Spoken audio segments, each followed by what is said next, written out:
comenzar a grabar. Ok, yo el día de ayer terminé de revisar las evaluaciones de la primera evaluación, o sea, todo lo que ustedes hicieron en la primera evaluación, y hice retroalimentación a cada respuesta. Bueno, traté de ser un poco condescendiente, sobre todo porque había muchos errores.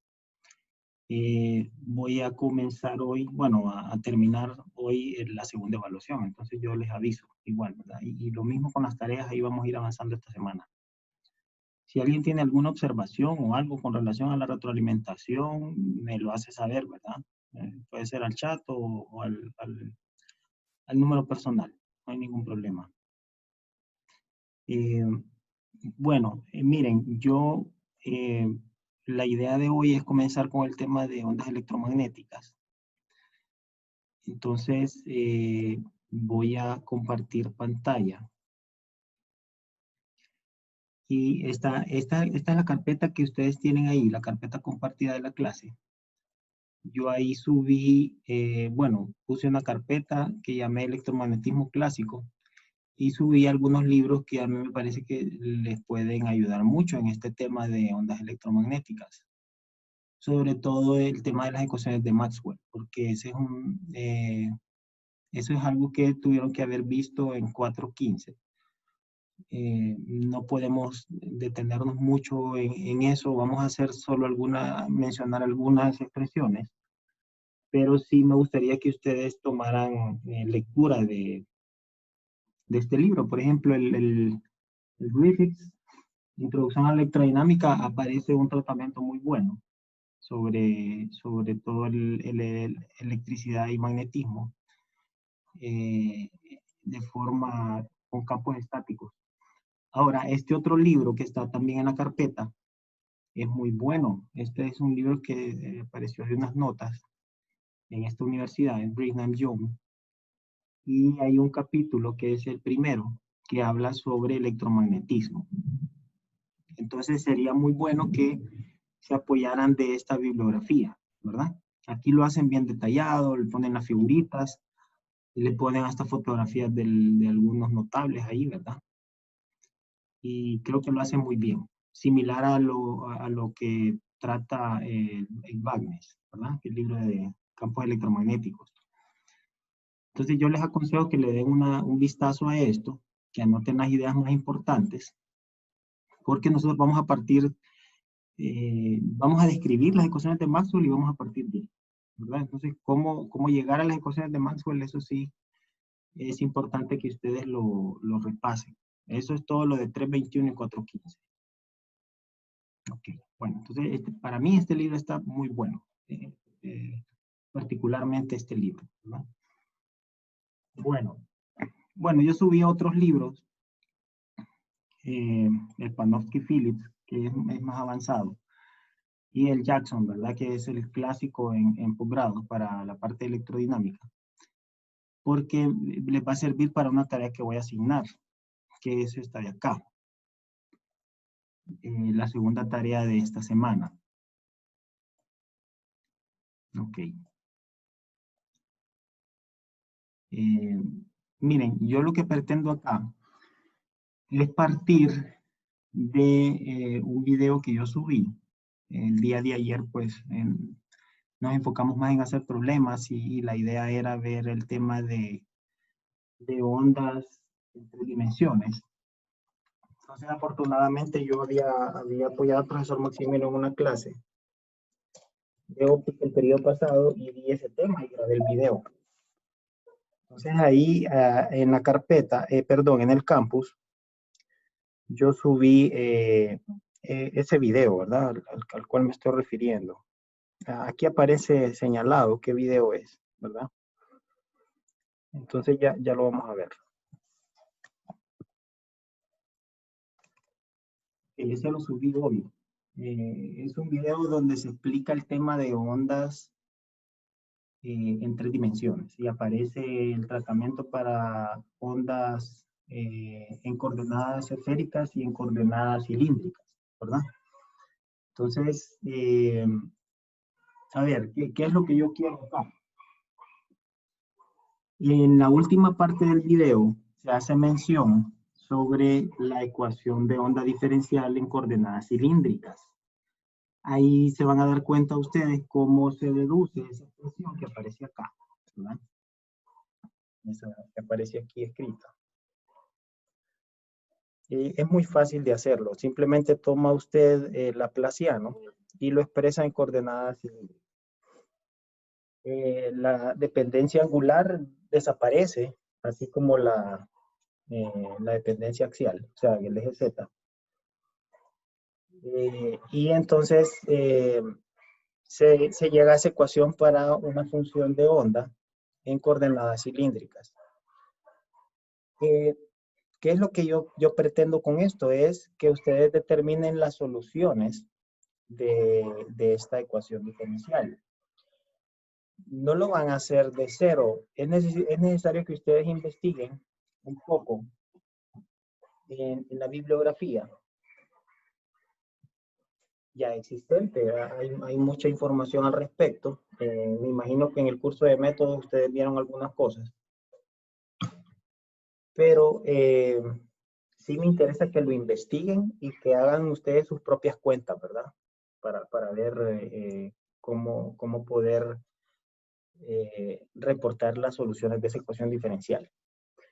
En aplicaciones en óptica hay muchas, ¿verdad? Ondas cilíndricas pueden haber muchas, en telecomunicaciones hay otras, pero sí es parte de funciones de onda que tienen su aplicación en la óptica. Entonces, yo les doy algunas sugerencias acá. Por ejemplo, ustedes van a utilizar una expresión para la ecuación de onda en función de, o no en función, sino que la van a representar como una ecuación que propuso Helmholtz, que se llama ecuación escalar de Helmholtz, considerando pues una onda plana, ¿verdad? O sea, van a tomar en cuenta que estamos tratando con una onda plana en 3 dimensiones, en este caso en coordenadas cilíndricas, y van a partir de esta función, de esta ecuación diferencial, ¿verdad? Entonces, en la segunda parte, bueno, cuando continúen van a tomar en cuenta el vector de onda K, y van a aplicar separación de variables, ¿verdad? Porque ahí van a tener dependencia de algunas variables dentro del sistema de coordenadas cilíndricas.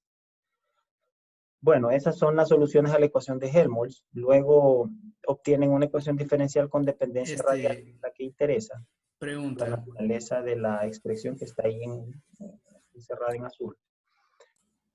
La cual puede expresarse mediante una ecuación diferencial de Bessel. O sea, se puede reescribir esa ecuación, ¿verdad? Como una ecuación diferencial de Bessel. Las soluciones de esa ecuación diferencial son las famosas soluciones que se llaman funciones de Bessel, ¿verdad? Entonces hay de primer tipo, de segundo tipo, ahí las van a encontrar por ahí. Y luego van a buscar cuál es la aproximación que se hace. O sea, ahí se considera que cuando la coordenada para esta onda cilíndrica es mucho mayor que, o la posición, ¿verdad? De la cual analizó la onda es mucho mayor que 1, es muy grande. Entonces se obtiene la forma que expone el autor aquí, ¿verdad? La ecuación 278. Ok, no sé si tienen alguna pregunta con esta tarea, muchachos. Sí, SR que está ahí en la ecuación de Helmholtz es la norma, ¿verdad? Del vector de posición. No, a ver, la ecuación de Ah, no, Helmholtz, estoy es una escribiendo. velocidad. No, Sí, ya lo vi. es la velocidad al cuadrado. Sí, la ecuación de Helmholtz es algo que yo no se las quiero escribir porque yo quiero que ustedes la investiguen. Es una forma muy interesante de poder expresar la función de onda, para ondas planas, por supuesto. Entonces, van a investigar eso y después van a encontrar información y van a hacer sus propios desarrollos para obtener las soluciones. Bueno, ¿alguna otra pregunta, observación? Ok. Bueno, entonces yo les aconsejo que se apoyen un poco de la bibliografía. Por ejemplo, el Jackson hace un tratamiento muy formal a esto. Este es un déjà vu, este sí va a tener aquí un problemas para poder ver, porque sí, creo que es capítulo 4. Ahí lo van a encontrar por ahí. A ver si lo logro ver por acá. Ok, tiene que estar por ahí. Ahí aparece la solución, ¿verdad? Aparece parte de lo que es la solución a esta ecuación diferencial. No recuerdo en qué página, pero yo lo vi por ahí, ¿verdad? Entonces simplemente lo buscan ahí en el índice y ahí lo van a encontrar. Este libro es un poco pesado para nivel de pregrado, pero es muy formal, ¿verdad? Ok. Bueno, y está el otro, el Panofsky-Phillips, que es muy bueno también. Ahí hay algunas cosas. Bueno, muchachos, entonces creo que podemos comenzar. Vamos a comenzar ya formalmente con el tema de ondas electromagnéticas. Vamos a llamar a este tema como teoría electromagnética de la luz, ¿verdad? La luz se define como una onda electromagnética en general, a lo largo de todo el espectro electromagnético. Bueno, entonces yo pongo algunas imágenes aquí para hacer alusión a algunos notables. Trabajaron todos estos campos de la óptica clásica. Y básicamente es partiendo de las ideas de Huygens y Fresnel. James Maxwell desarrolló a mediados del siglo XIX un conjunto de 4 ecuaciones diferenciales, que son ecuaciones diferenciales de funciones vectoriales, que describen el comportamiento del campo eléctrico y el campo magnético bajo ciertas condiciones de simetría. Maxwell fue un matemático, él tomó las ideas de Faraday, experimentales de Faraday, y empezó a describir sus ecuaciones. O sea, él planteó el electromagnetismo en un conjunto de 4 ecuaciones. Ya en el campo de la óptica física utiliza un tratamiento puramente ondulatorio, considerando que las funciones de ondas son funciones de campos eléctricos y magnéticos. Entonces, lo hace basado en las ecuaciones de Maxwell.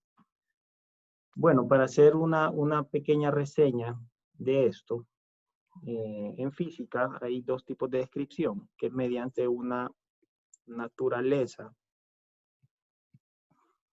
ondulatoria, que aquí es, en el caso de la luz, se hace mediante las ecuaciones de Maxwell. O sea, lo voy a escribir así con una flechita. O sea, aquí lo hace esto, o lo voy a escribir en otro color. La luz se describe mediante las ecuaciones de Maxwell, que ya vamos a ver cuáles son, ¿verdad? Hay varias representaciones. Luego, para las partículas, ¿verdad? Las partículas con masa, por supuesto. ¿Qué es lo que utilizo? Bueno, la ecuación de Schrödinger, ¿verdad?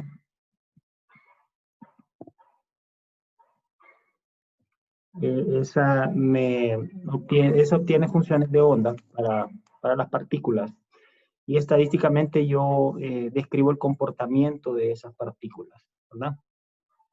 Luego, cuando yo tengo una naturaleza corpuscular,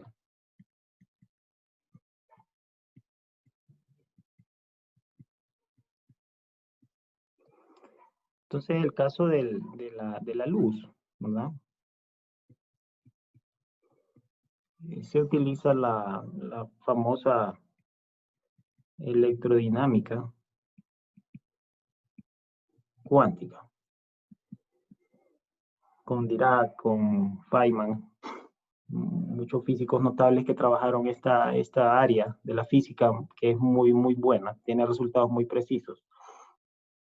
Y de aquí aparece la óptica cuántica, ¿verdad?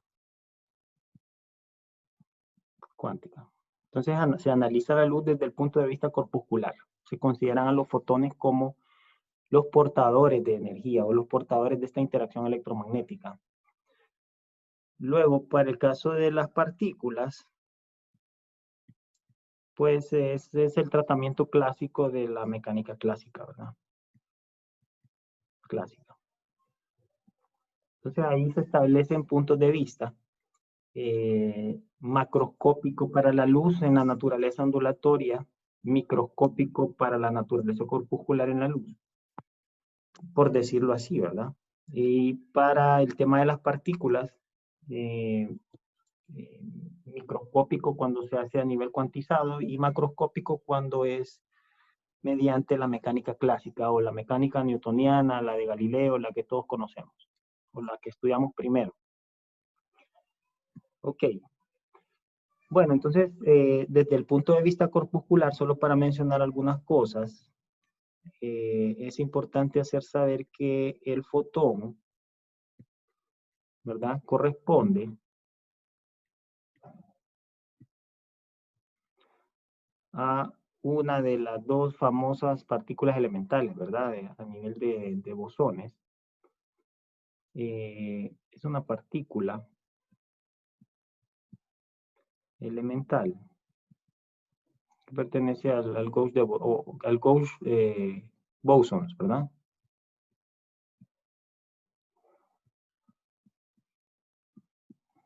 Los cuales son dos.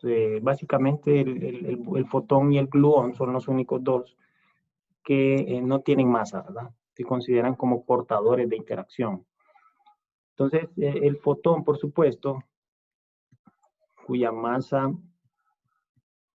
es cero a la velocidad de la luz.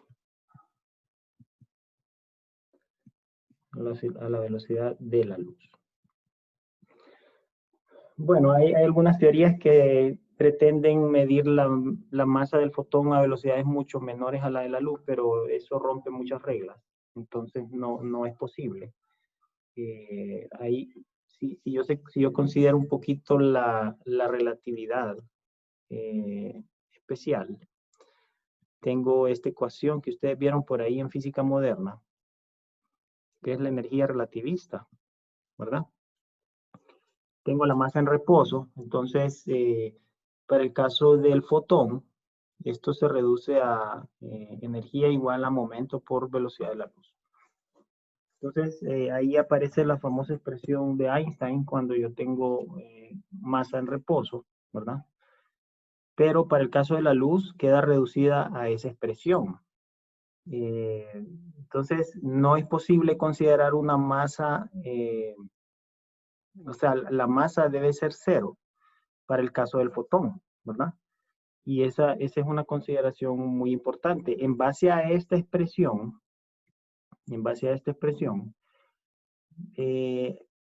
bueno, que producto de la relatividad especial, Louis de Broglie, ¿verdad? Un famoso físico francés, un notable, y fue de la nobleza también. Él propuso una longitud de onda para las partículas. Y en el caso de la luz como comportamiento corpuscular, él propone un momento para la luz. Entonces él se hizo famoso por establecer una longitud de onda, ¿verdad? Como el producto de la constante Planck reducida por el número de onda, ¿verdad? Que esto es igual a la constante de Planck entre una longitud de onda.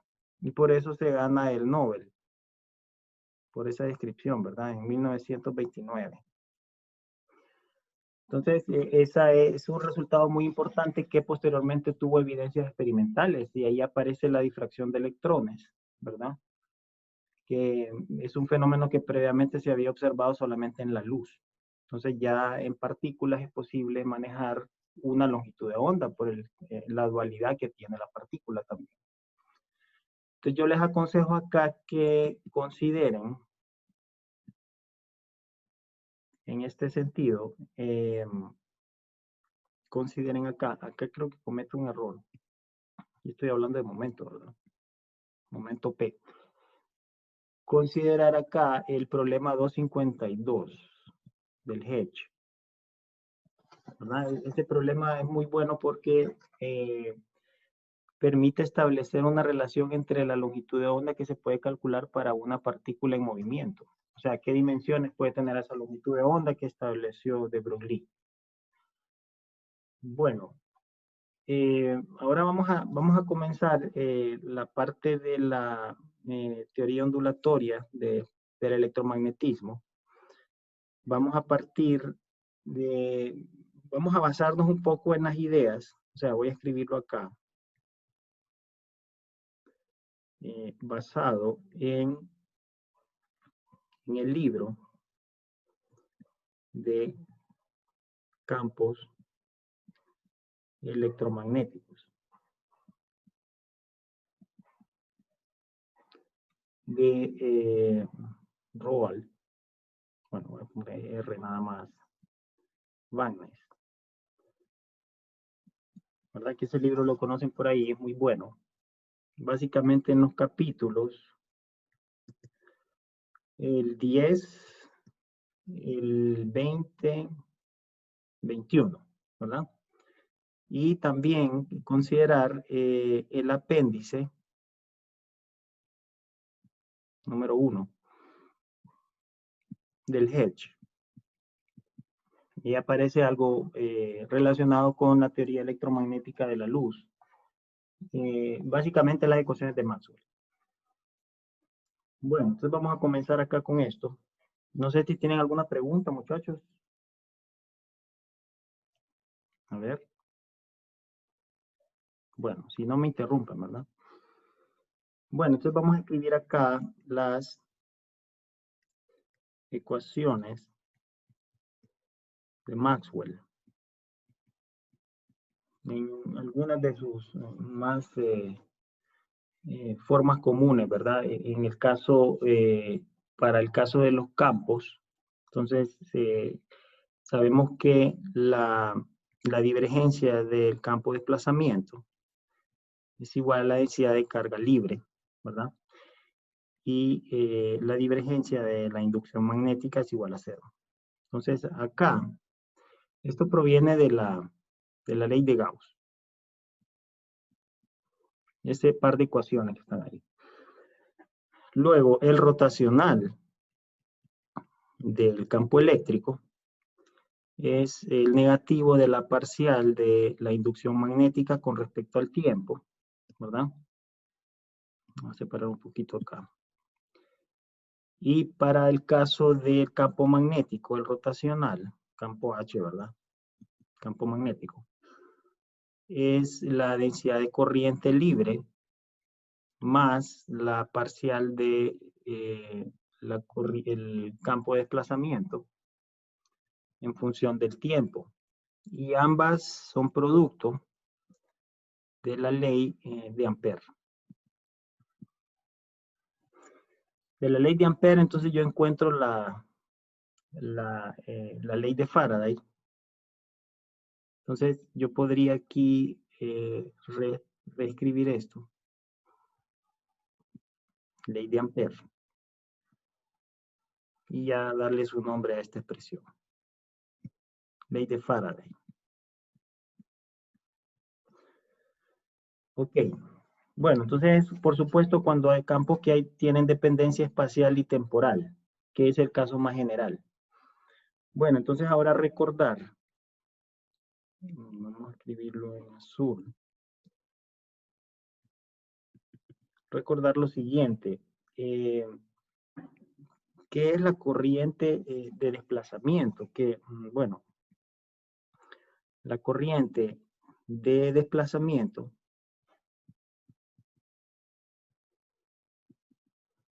D, como esa que escribo yo ahí arriba, en la primera ecuación, se define como la permitividad del vacío por el campo eléctrico más la polarización, ¿verdad? Entonces ahí aparece ya más claro que esto que está acá es el producto de cargas libres, que esta parte es el producto, es producto de cargas eh, totales, o sea, o carga neta, ¿verdad? Vamos a escribir como carga neta. Y esta parte es debido a las cargas ligadas o las cargas presentes en el material, en el caso de los dieléctricos, por ejemplo, o los electretos. Esto está en la sección 10.5 del BACMES, ¿verdad? 10.5 de...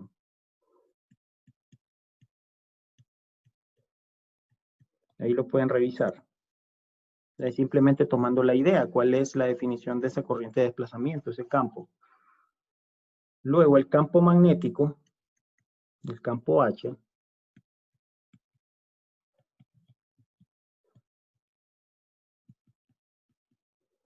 el campo magnético H involucra las corrientes de magnetización.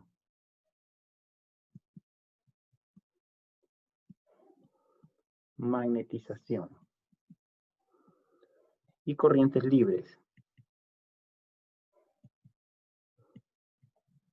Bueno, este es el caso análogo para el caso magnético. En el caso eléctrico tenemos carga libre y carga ligada, cuando estamos hablando de materia, por supuesto. Y en el caso del campo magnético se involucran corrientes de magnetización ligadas al material y las corrientes libres ligadas a campos externos o fuentes externas que se inducen en el material, ¿verdad? Estas corrientes libres. Entonces, esto se puede expresar como el inverso de la permeabilidad del vacío magnética por la inducción magnética menos la magnetización, ¿verdad? Vector de magnetización. Bueno, entonces de forma similar, esto pues tiene que ver con las corrientes libres, ¿verdad? Corrientes libres. Esto que está aquí tiene que ver con la corriente total. Y esto ya es la contribución del material mediante las corrientes de magnetización. Ok.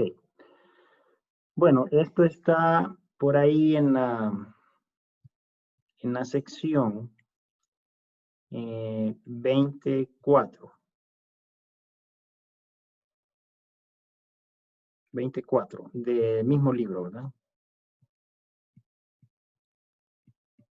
Ahí lo pueden revisar. Bueno, entonces, con estas consideraciones, vamos a sustituir aquí estos dos campos, el campo de desplazamiento eléctrico y el campo magnético, H, ¿verdad? Para ver qué se obtiene. O sea, podemos escribir acá que bajo estas consideraciones,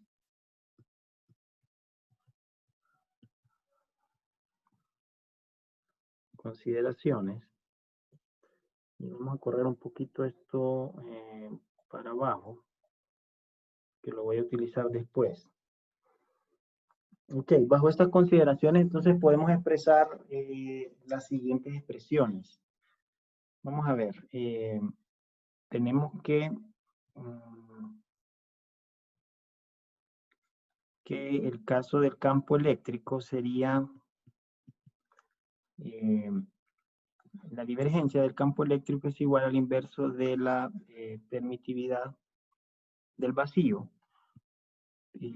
por las cargas libres, la densidad de carga libre menos la divergencia de la polarización, del vector de polarización. Y por otro lado, la misma ecuación que teníamos para el rotacional, solo la reescribimos. Y la inducción magnética, ¿verdad? Ahora, lo mismo para la inducción magnética. la no existencia de los monopolos magnéticos, ¿verdad? Y el rotacional de la inducción, ahora con esta consideración sería igual a esto.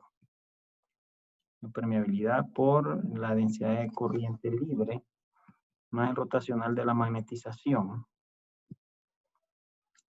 más la permitividad del vacío por la parcial del campo con respecto al tiempo más la parcial de la polarización con respecto al tiempo, ¿verdad? Entonces simplemente estoy considerando estas expresiones, estas dos expresiones, aquí en estas ecuaciones de arriba, ¿verdad? Acá y acá. Y lo demás queda igual. Entonces esa es otra forma de poder representar ya las cuatro ecuaciones en función de dos campos, campo eléctrico y campo de inducción magnética, ¿verdad? Campo B. Pregunta. Sí. En este curso nosotros vamos a tratar con medios, es decir, Conductores. con luz en medios, o solamente se va a tratar con luz en el vacío. No, se va a tratar con luz en medio, porque el objetivo de la óptica es ese, es el estudio de la luz y la interacción con la materia. Ya lo vamos a ir viendo. ¿Por qué la pregunta? Es para, imagino que, que Gabriel lo hace para saber si es que vamos a tratar con medios que no son isotrópicos, homogéneos y lineales. Ah, no, Porque, ese caso es más complejo. Vamos a trabajar con sí, medios isotrópicos homogéneos y lineales y con medios no polarizados y no magnetizados. O sea, libres de magnetización y de polarización. O sea, vamos a asumir que estamos trabajando la luz, o sea, que la luz está propagando en un gas que no está polarizado ni está magnetizado y que es un medio dieléctrico, por supuesto. O que vamos a trabajar con dieléctricos sólidos como vidrios y algunas otras sustancias, ¿verdad? En forma líquida. O sea, nos vamos a limitar a eso. Yo lo que quiero hacer es describir las ecuaciones de forma general y después ir particularizando a nuestro campo de estudio, ¿verdad? Para el caso de la óptica.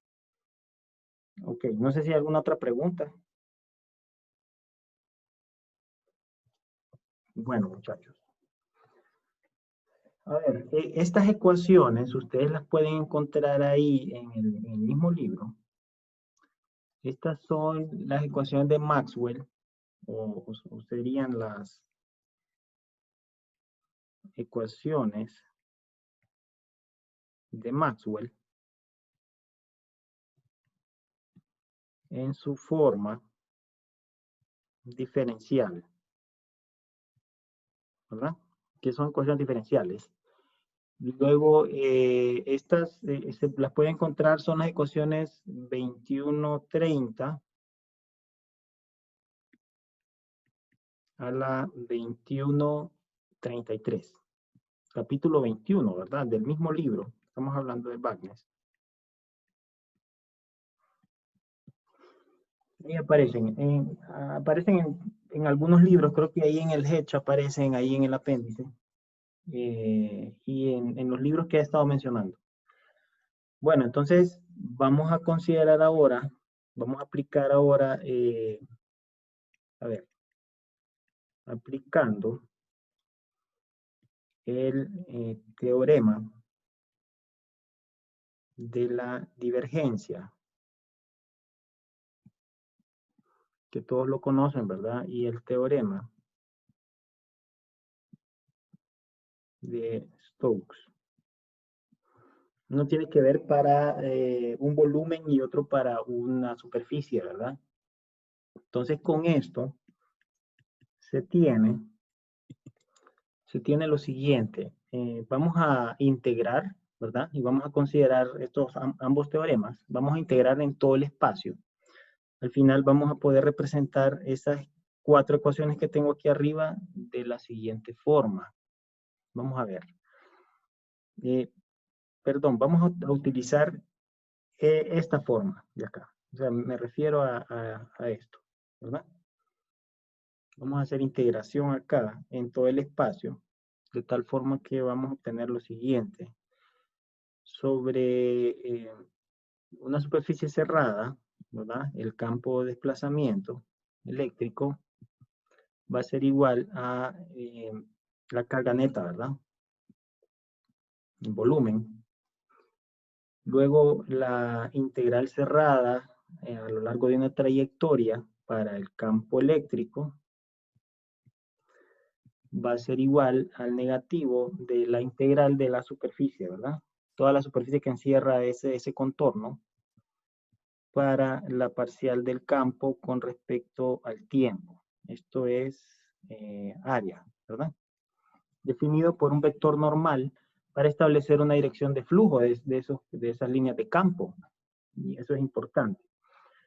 Luego tenemos la otra integral cerrada en la superficie para la inducción magnética, que es igual a 0, ¿verdad? Eso es por el teorema de la divergencia. La otra expresión, la última, en un contorno cerrado donde haya un campo magnético, ¿verdad? Ese va a provocar un flujo de esta forma. Va a haber en esa superficie una corriente una corriente provocada por cargas libres, free. Y eso es un vector, por supuesto, que establece una dirección del flujo de carga, más la integral superficial. Por supuesto, esa superficie es la que encierra este contorno, ¿verdad? El campo de inducción como derivada parcial, ¿verdad? O sea, la razón de cambio con respecto al tiempo de ese campo, de ese desplazamiento, ese vector desplazamiento. Bueno, entonces estas son las ecuaciones de Maxwell en su forma integral. De Maxwell en su forma integral. Integral diferencial a veces por esa parcial con respecto al tiempo, pero se le llama su forma integral. Estas son las ecuaciones 21, 36, ¿verdad? Creo que aparecen con una barrita ahí, 36 a la 21, 39, del mismo libro.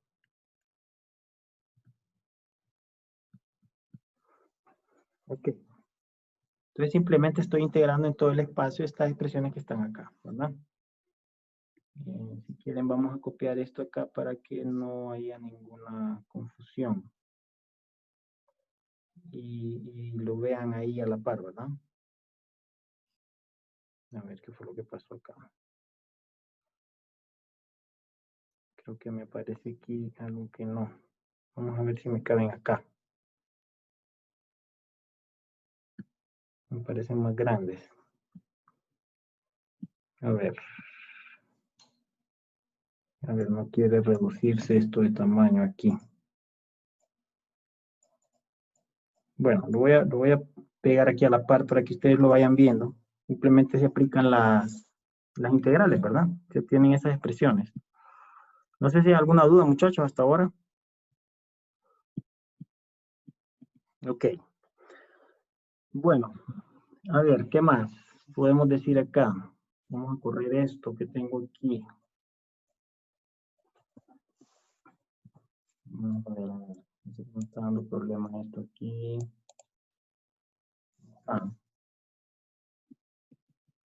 Ahora vamos a tomar en cuenta lo siguiente.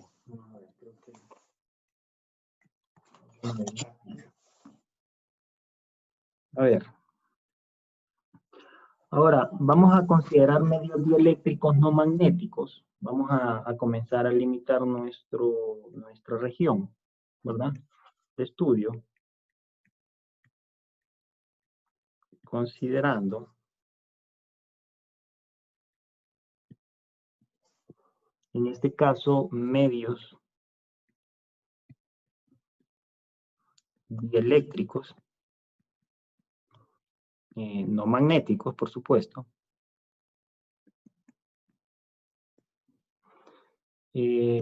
isotrópicos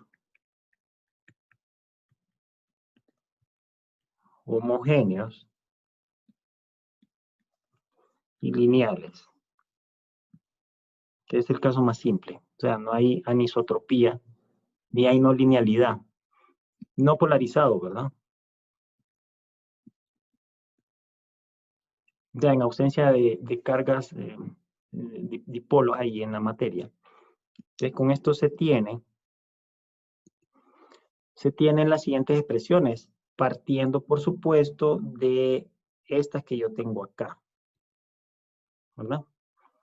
Entonces, partiendo de esas expresiones, se sabe quiénes son cero. Bueno, son cero, el caso de la polarización sería cero, ¿verdad? No polarizado. En el caso de, acá la polarización es cero, no hay magnetización, ¿verdad? Y voy a escribir tal y como quedan las ecuaciones en este caso. Entonces sería una divergencia del campo eléctrico. ¿Cómo se llama? Yo tengo esperando los hipotes. Igual a la densidad de carga libre entre la permitividad. Aquí vamos a considerar que hay un medio, ¿verdad? Vamos a escribirlo solo como la permitividad del medio, que ya vamos a ver cómo se define. Luego tengo... Pero por eso le pregunto a usted, para no saltarme la trampa. Creo que hay alguien con el micrófono a todo dar ahí. ¿Me entiende lo que le digo? Ok. Vamos a darle mute. Creo que es Natalie.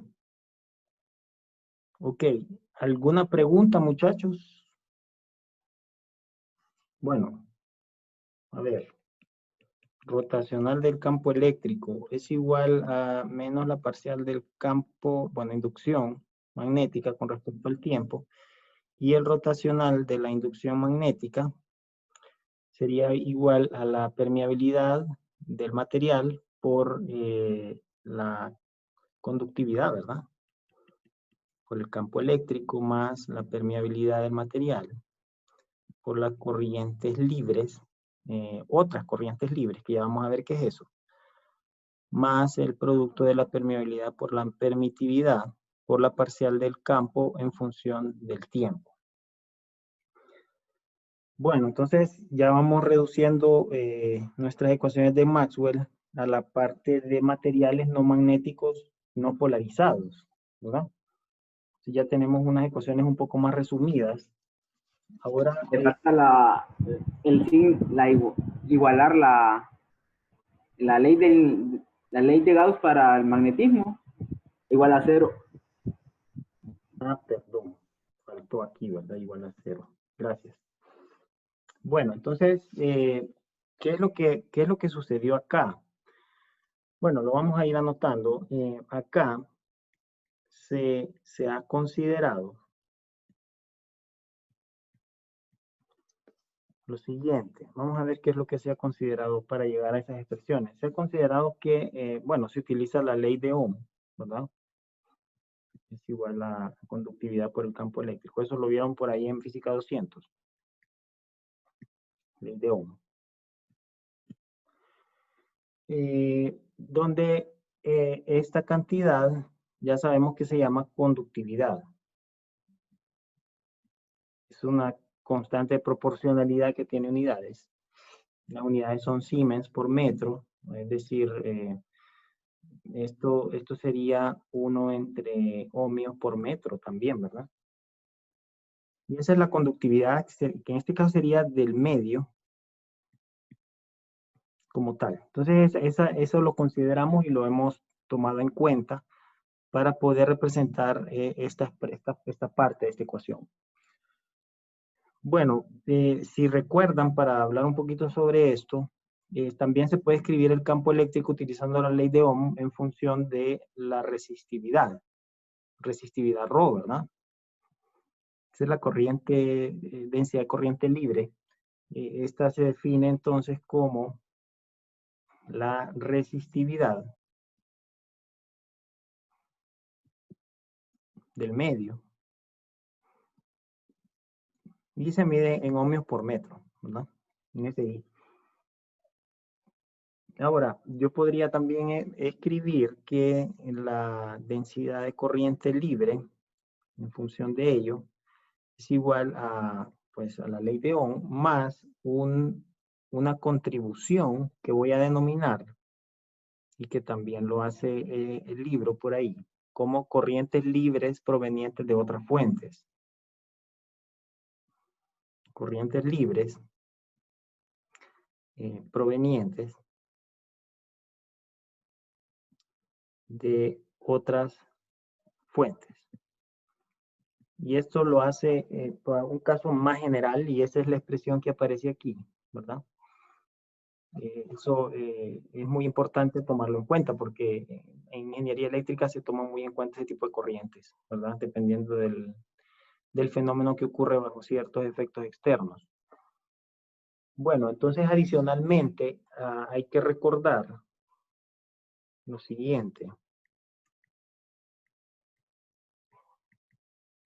Adicionalmente, vamos a recordar acá que cuando yo tengo un material, la corriente de desplazamiento, en el caso del campo de desplazamiento eléctrico, es igual a la permitividad del medio por el campo eléctrico, donde esta se define como la permitividad relativa por la permitividad del vacío.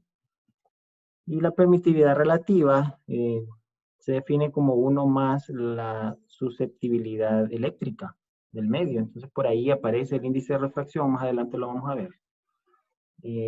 Para el caso de magnético, la inducción magnética es igual a la permeabilidad por el campo, permeabilidad del medio, donde la permeabilidad es igual a la permeabilidad relativa por la permeabilidad del vacío, y la permeabilidad relativa es 1 más la susceptibilidad magnética, ¿verdad?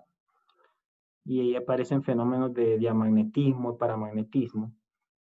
También podemos expresar la polarización en función de la susceptibilidad eléctrica, así, ¿verdad? Esto es para un medio lineal, por supuesto. En medios no lineales ya tengo una dependencia del cuadrado del campo. Entonces ya tengo expresiones que son no lineales para la polarización.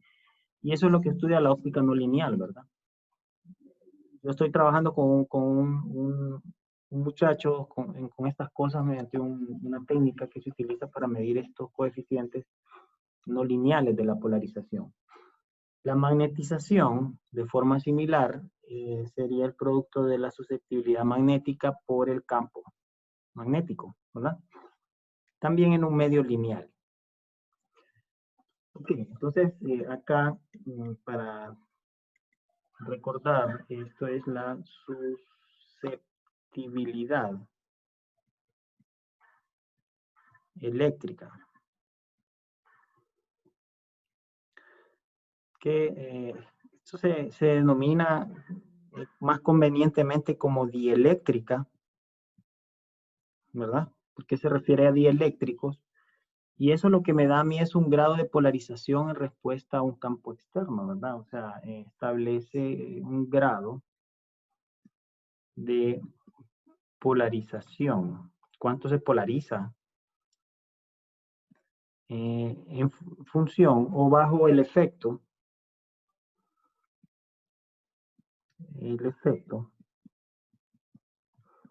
de un campo externo, ¿verdad? Así. Ok, a la otra constante se le llama susceptibilidad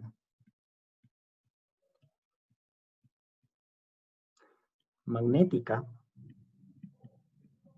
¿verdad? Y eso me da a mí el grado de magnetización.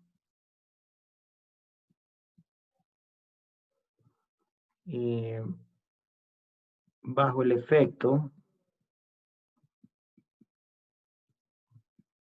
de un campo externo, ¿verdad? Así. Bueno, entonces ahí, tal vez para recordar un poco, para el caso del paramagnetismo, yo tengo que la susceptibilidad magnética tiene que ser valores mayores a 0 superiores a 1, por cierto. Esto es el paramagnetismo. Paramagnetismo, y para el caso de valores negativos, este es el diamagnetismo. Magnetismo. Ese signo establece la orientación del campo que genera el material, ¿verdad? No sé si alguien que me pueda ayudar aquí con esos términos, ¿qué significan? A ver, muchachos. ¿Alguna participación? ¿Qué entiende por paramagnetismo y diamagnetismo?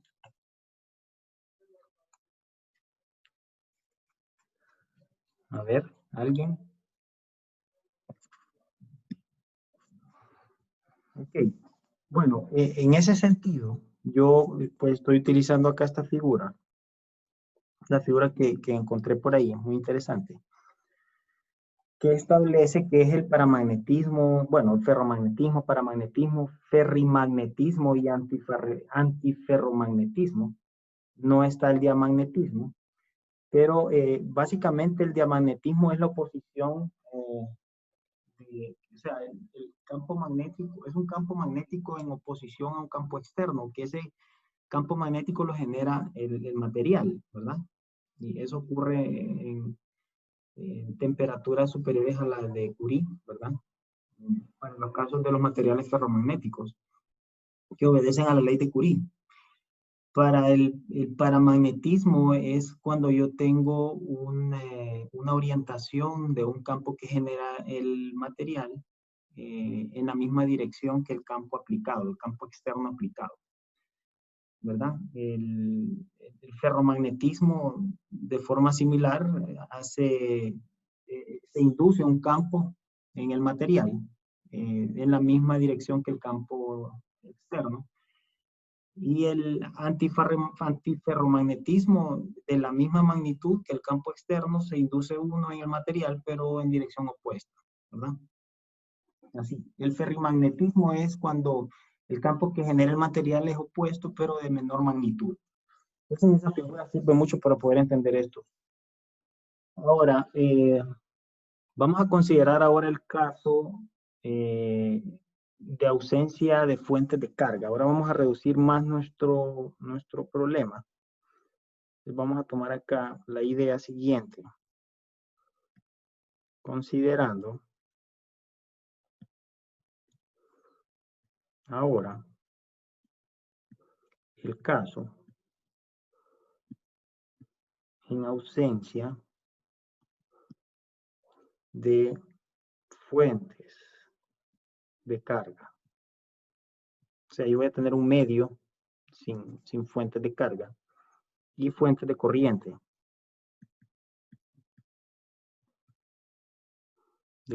Entonces, de esta forma, yo puedo reexpresar las ecuaciones de Maxwell de esta forma, ¿verdad? O sea, no hay fuentes de carga, está claro, mediante esta ecuación. No hay monopolos magnéticos. El rotacional del campo eléctrico siempre va a ser igual al negativo del cambio temporal del campo de inducción magnética. Y el rotacional de la inducción magnética es la permeabilidad por la conductividad por el campo, más el producto de la permeabilidad por la permitividad por la parcial del campo eléctrico con respecto al tiempo.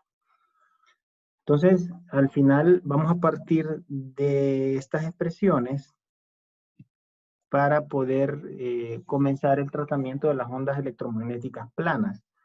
Hay que recordar que estas son las ecuaciones de Maxwell en medios dieléctricos.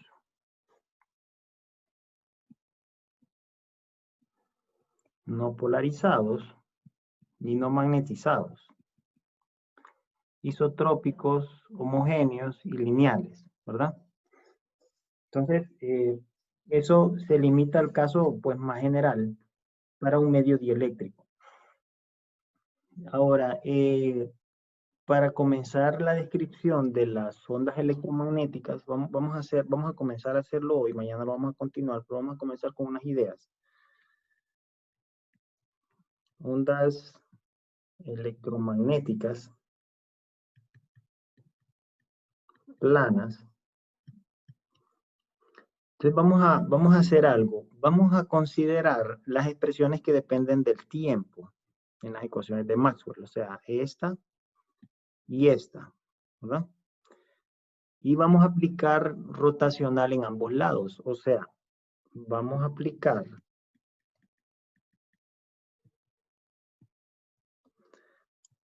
rotacional, o sea, una rotacional espacial, por supuesto, en la ley de Faraday.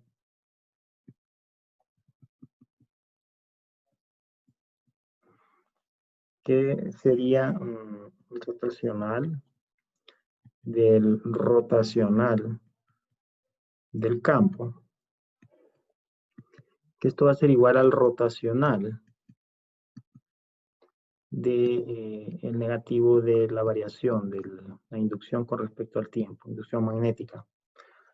Bueno, entonces hay una identidad por ahí que establece que es igual el rotacional de un rotacional para un campo vectorial, y es el gradiente de la divergencia de ese campo, ¿verdad? Menos el laplaciano de ese campo, que por el otro lado esto sería igual, ya que no hay dependencia temporal de las coordenadas, o sea, la posición no depende del tiempo, ¿verdad? Solo el campo en este caso. Entonces yo puedo introducir acá las derivadas ahí parciales, ¿verdad? Espaciales, de forma tal que voy a tener esto. Rotacional del campo, el cual varía en función del tiempo. Ahora, ya sabemos que esto que está aquí es 0, y eso lo podemos ver acá, ¿verdad?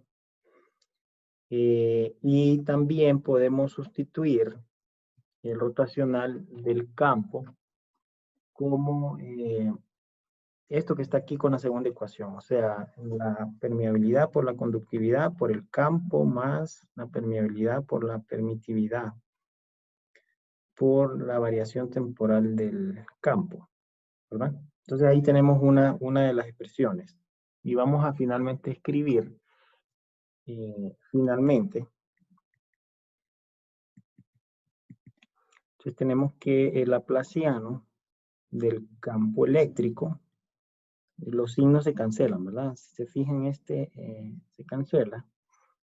Va a ser igual a la expresión que acabo de escribir aquí. En este caso sería permeabilidad por conductividad por la parcial del campo con respecto al tiempo, porque aquí ahí está esta parcial con el campo, más la permeabilidad por la permitividad por la segunda parcial con respecto al tiempo. Hay una parcial y estoy aplicando la otra parcial, ¿verdad? Ok, entonces a esta le voy a llamar la ecuación A. Y vamos a hacer lo mismo que hicimos para la ley de Faraday con la ley de Ampère. Entonces vamos a ver acá, de forma similar, aplicando. Aquí creo que me faltó terminar de escribir rotacional. Rotacional en ambos lados de la ley de Faraday. La ley de Ampère, perdón. Bueno, entonces sería aplicar acá el rotacional del rotacional de la inducción, ¿verdad? Que sería igual al rotacional de toda esta expresión que está aquí a la derecha. Así con respecto al tiempo. Okay, vamos a ver. Acá. Bueno, entonces, similarmente, aplicando la identidad, tenemos el gradiente, la divergencia, Aquí, pues, es un gradiente, no va un puntito, ¿verdad? Hay que tener cuidado ahí. De la divergencia, el gradiente de la divergencia de la inducción menos el laplaciano de la inducción,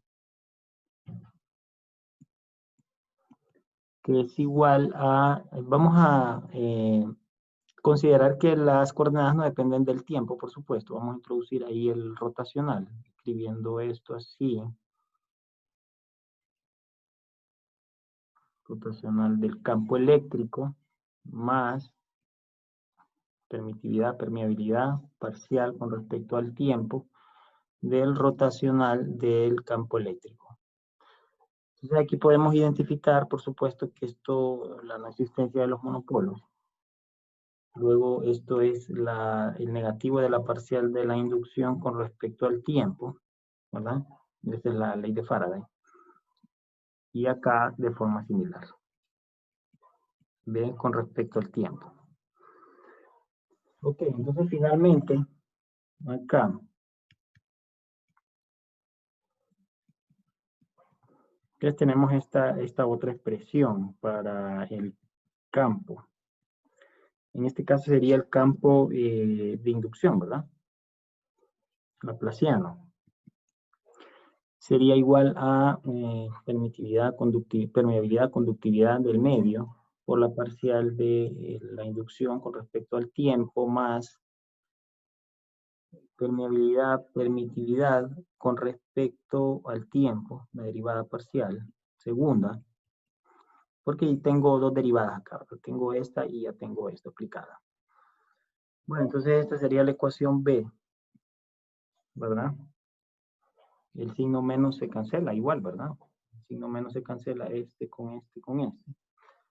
Y al final, estas son las famosas ecuaciones, o sea, A y B se denominan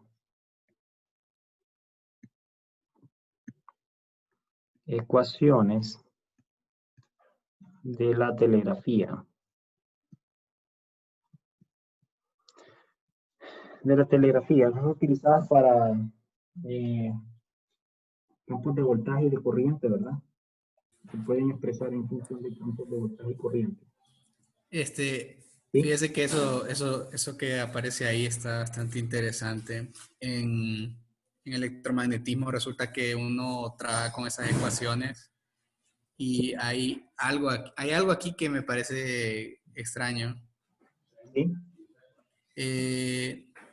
Estas ecuaciones salieron de que usted planteó la ley de Ohm, ¿verdad? ¿O no? No, lo que pasa, a ver, No la consideró. sí, la ley de Ohm se considera acá. Acá está la ley de Ohm, ¿verdad? Ajá. Acá. Ok, Sí. lo que se hizo fue, si usted regresa, se fija bien que al final el rotacional del campo magnético, pues es igual a una densidad de corriente de libre, ¿verdad? Que se llama corriente libre en el material, más una componente que varía en función del tiempo para la corriente de desplazamiento. Entonces, yo necesito utilizar una expresión que me establezca en la naturaleza de esa corriente, o sea, de dónde proviene. Y eso es Ok. mediante la ley de Ohm, ¿verdad? Entiendo. Ahí aparece. Ok. Esa corriente viene debido a la existencia de un campo eléctrico que se aplica sobre este medio, ¿verdad?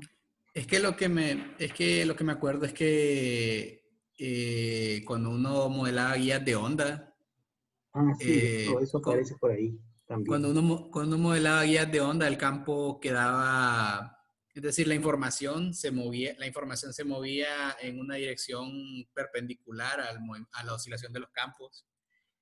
Entonces, Sí, cuando usted resuelve esas ecuaciones, usted se da cuenta que hay una inclinación de la onda de campo a favor del movimiento. A eso se refiere, ¿verdad? Guía de onda. sí, Incluso aparecen algunas expresiones que dicen que se mueve a velocidades mayores a la de la luz. No sé si usted estudia eléctrica, ¿verdad? sí. Sí. No, yo sí, no, mi profesor sí habló de esa distinción, que era que la velocidad de grupo no era la que no podía pasar No, la velocidad de la luz porque la información no puede moverse más rápido sí, que eso. no puede moverse. Entonces tiene que haber esa consideración que usted dice, ¿verdad? La velocidad de grupo. Así es. Sí. Pero sí, o sea, aquí hay que recordar que no hemos dejado de tratar un medio conductor. O sea, aquí el material puede ser un conductor, que precisamente se establece por esta expresión, y un medio dieléctrico, ¿verdad? Que aparece con esta otra expresión. Entonces, generalmente los materiales conductores sí tienen propiedades magnéticas, ¿verdad? Y por eso aparece esa permeabilidad magnética por ahí, y que es algo muy, muy importante. Yo había mencionado el caso de los monopolos magnéticos. Eso es algo que pues ha sido de mucho, mucho interés. Esta es la ecuación que clásicamente establece la inexistencia de los monopolos. Pero la electrodinámica cuántica hay evidencias ahí, ¿verdad? Que sí pueden existir. Y en los últimos años se han encontrado algunos monopolos sintéticos, así se les llama. Son monopolos de laboratorio, no naturales, ¿verdad? Entonces ahí hay mucho campo de estudio en ese sentido. Pero sí, a nivel clásico se descarta la existencia de los monopolos magnéticos, ¿verdad? No sé si hay alguna otra pregunta, muchachos. ¿Alguna duda? Bueno, ojalá que hayan entendido al menos la mayoría. No sé si, la verdad, siento yo que en 4.15 vieron algunas cosas, no terminaron de ver todo el tratamiento de Maxwell. Pero al final sería interesante, bueno, sería muy importante que ustedes leyeran este resumen que yo hago acá, que se vayan al libro, al Bagnes, que vean otras cosas por ahí, que consideren sobre todo estas dos últimas expresiones, ahí ve, porque a partir de estas vamos a empezar a deducir la ecuación de onda para un campo electromagnético, ¿verdad? Que eso se hace considerando materiales dieléctricos, puramente dieléctricos, no conductores. En el caso de conductores, la cosa ya se complica e incluso hay un tratamiento por ahí que vamos a ver si hay chance de ver. Bueno, muchachos, entonces creo que esto sería todo. ¿Sí? ¿Preguntas? Entonces vamos a tratar cuando la conductividad sea cero, o sea, muy cercana a cero. Solo ese... Vamos a tocar los materiales dieléctricos no conductores. Ok. O sea, sí. Porque conductores habría una O sea, atenuación. o podemos, sí, es correcto, o podemos tomar el caso de campos no tan intensos, porque cuando yo tengo un campo muy intenso, el dieléctrico se convierte en un conductor, se polariza, ¿verdad? Entonces hay conducción. Vamos a considerar el caso no conductor en general, ¿verdad? A eso me refiero. Bueno, muchachos, ¿sí? ¿Alguna otra pregunta? Bueno, entonces quedamos con estas ideas y nos estaríamos viendo el día de mañana, ¿verdad? Recuerden ver el video que yo subí al campus para que ustedes puedan comenzar a desarrollar esta tarea. Pregunta, ¿hasta cuándo tenemos para resolver todo eso? Esto es para el lunes. Ah, ok. Sí, para el lunes. Todas las tareas que yo dejo durante la semana son para el lunes. Fecha máxima todavía, les doy chance para el martes en la mañana, ¿verdad? La verdad, esto no es muy complicado. O sea, usted lo investiga y lo va leyendo, lo va entendiendo y lo va transcribiendo y va poniendo sus propias ideas, propios desarrollos, ¿verdad? Bueno, muchachos, entonces nos estamos viendo mañana y éxito, ¿verdad? Yo les voy a estar avisando ahí en la noche la revisión de la evaluación segunda. ¿Verdad, chicos? Hasta mañana entonces, cuídense todos. Saludos. Nos vemos. Nos vemos. Vemos, Adiós. también. Igual, gracias.